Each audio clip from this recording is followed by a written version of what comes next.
Buenas noches, me llamo Ramón Enrique Ramírez Muñoz, soy estudiante en Regencia de Farmacia y a continuación voy a hacer un pequeño resumen del cuestionario que realicé. La principal diferencia entre los preparados magistrales y los preparados oficiales es que en el preparado magistral nos habla de que es un medicamento destinado para un único paciente, que es el complemento de una prescripción médica, la cual incluye unas normas y unas técnicas científicas, y que dice que esta prescripción es formulada únicamente por un médico. En las preparaciones oficiales nos dice que no es una prescripción que debe ser obligatoria que la realice un médico. Nos dice que es un medicamento para cualquier paciente y que puede ser elaborada y garantizada por un farmacéutico. Nos habla de unos materiales de acondicionamiento y de utilaje. Nos dice que un acondicionamiento son todas las operaciones, incluido el envase etiquetado que debe someterse un producto a granel.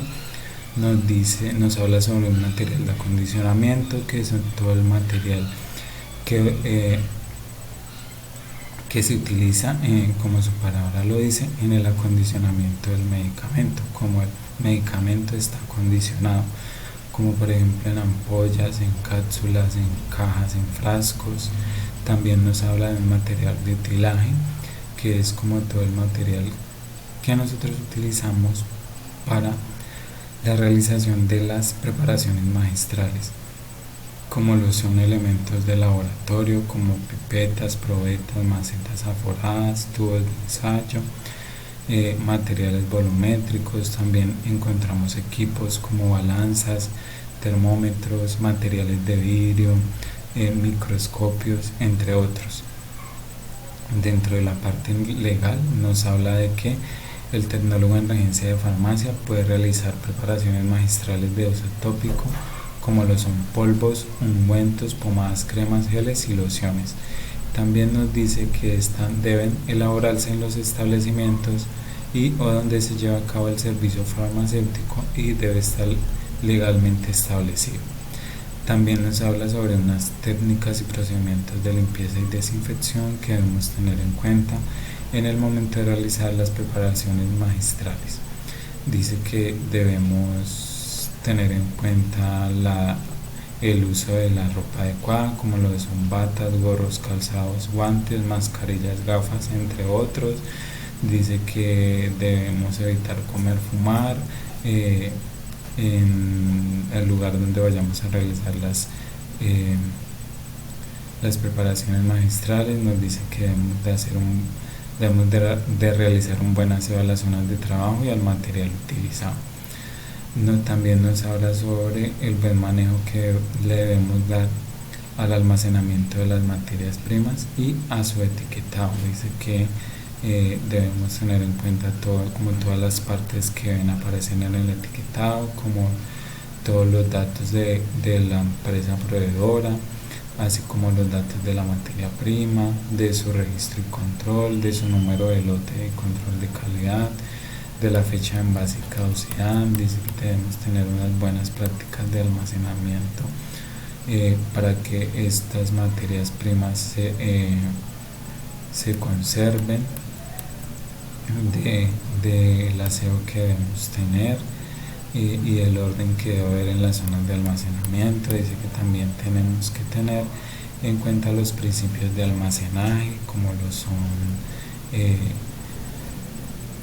que estos productos no deben estar sobre el suelo y que deben estar alejados de la luz directa del sol, deben tener una adecuada ventilación, deben estar libres de basura, de plagas y de polvos, entre otros.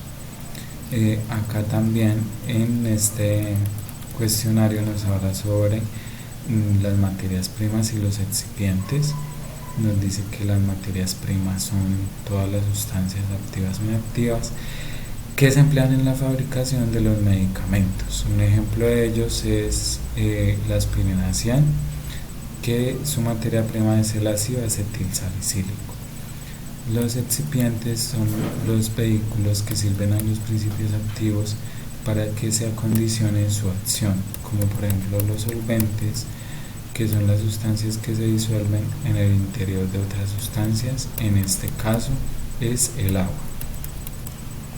También en ese cuestionario nos habla de un tema relacionado con los cálculos farmacéuticos, donde identificamos las concentraciones de peso a peso, peso a volumen y volumen a volumen. En este ejemplo lo podemos determinar o lo podemos expresar. Dice, ¿qué información obtenemos de las siguientes expresiones? Cloruro de calcio al 1% peso sobre peso. Eso quiere decir que por cada 100 gramos de la solución hay 1 gramo de soluto. Acá nos dice preparado de café al 4% peso volumen. Eso quiere decir que por cada 100 mililitros de solución hay 4 mililitros del soluto.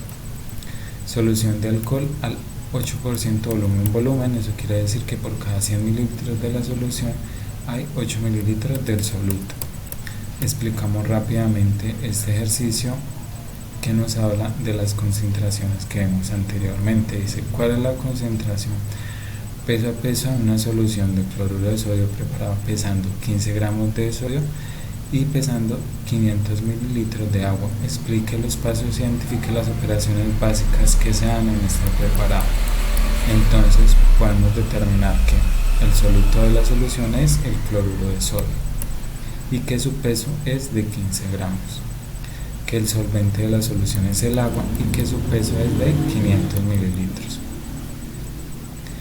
Tenemos que hallar el peso de la solución y nos dice que el peso de la solución es igual al peso del soluto más el peso del solvente. Para esta operación tenemos que convertir el peso del soluto de 15 gramos a mililitros por medio de la adición de sus gramos entre su densidad. Podemos determinar que la densidad del cloruro de sodio es de 2,16 gramos. Entonces dividimos los 15 gramos del cloruro de sodio entre el total de su densidad, que es 2,16 gramos, y eso nos da un valor de 6,944 mililitros. Eso quiere decir que 15 gramos de cloruro de sodio equivale a 6,944 mililitros aproximadamente. Entonces el peso de la solución es igual, ¿cierto?, al peso del soluto, que en este caso es de 6,944 mililitros, que fue la conversión que hicimos, dividido entre el sumado con el peso del solvente, que en este caso es el agua, que es de 500 mililitros, y eso nos da un valor total de 506,94 mililitros. Y de esta manera ya podemos resolver el porcentaje peso a peso, que nos dice que es igual al peso del soluto dividido el peso del solvente por 100. Entonces aquí podemos ver que el peso del soluto 15 gramos dividido el peso de la solución, que es esta, los 506,944 mililitros. Eso nos da un total de 0,0295 por los 100. Eso nos da que el porcentaje peso a peso es igual a 2,95%,